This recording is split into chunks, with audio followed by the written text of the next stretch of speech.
जानिए छोटी दिवाली नरक चौदस के पीछे की कहानी। हिंदुओं द्वारा मनाए जाने वाले सभी त्योहारों के पीछे एक गहरा अर्थ या कहें वजह होती है। हिंदू धर्म में बिना कारण के कुछ नहीं होता। सदियों से यही इस धर्म का मूल सिद्धांत बना हुआ है।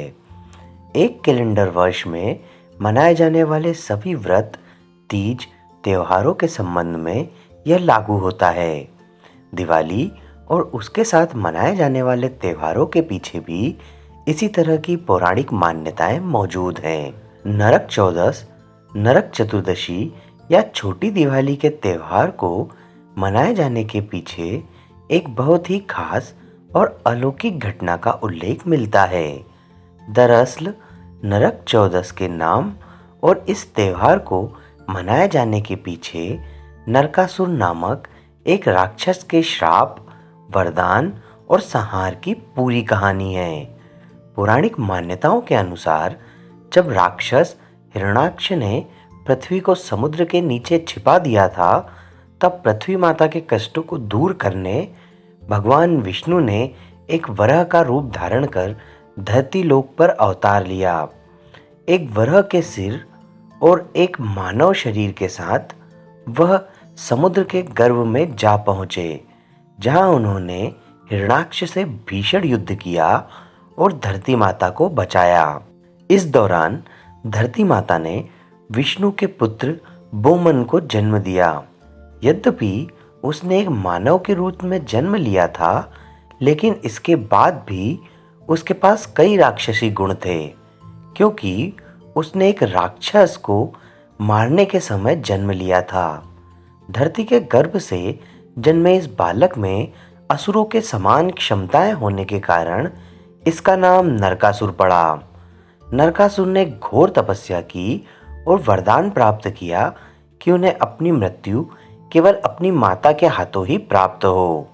उसने देवों को परेशान करने के लिए अपनी शक्ति और वरदान की शक्ति का दुरुपयोग किया और स्वर्ग के राजा इंद्र के हाथी ऐरावत और आकाशीय अप्सराओं को अपने कब्जे में ले लिया।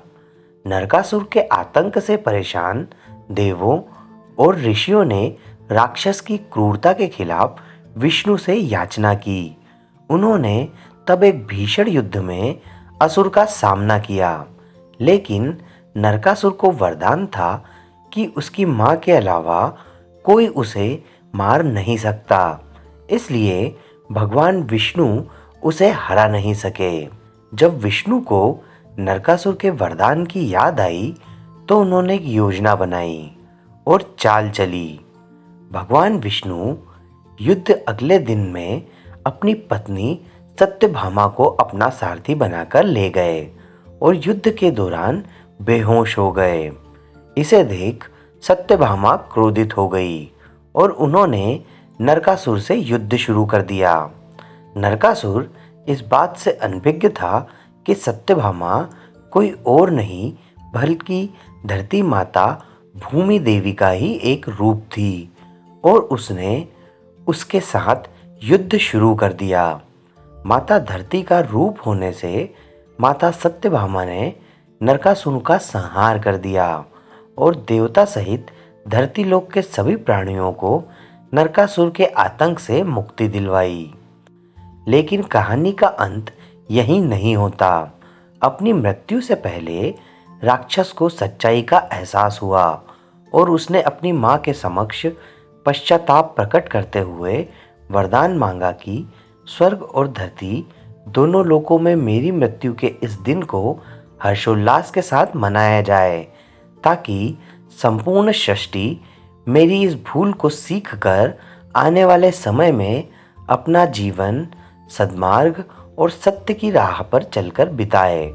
भगवान विष्णु और उनकी पत्नी सत्यभामा ने उनकी इच्छा पूरी की और चतुर्दशी के दिन को नरक चतुर्दशी के त्योहार की तरह मनाने का वरदान नरकासुर को दिया।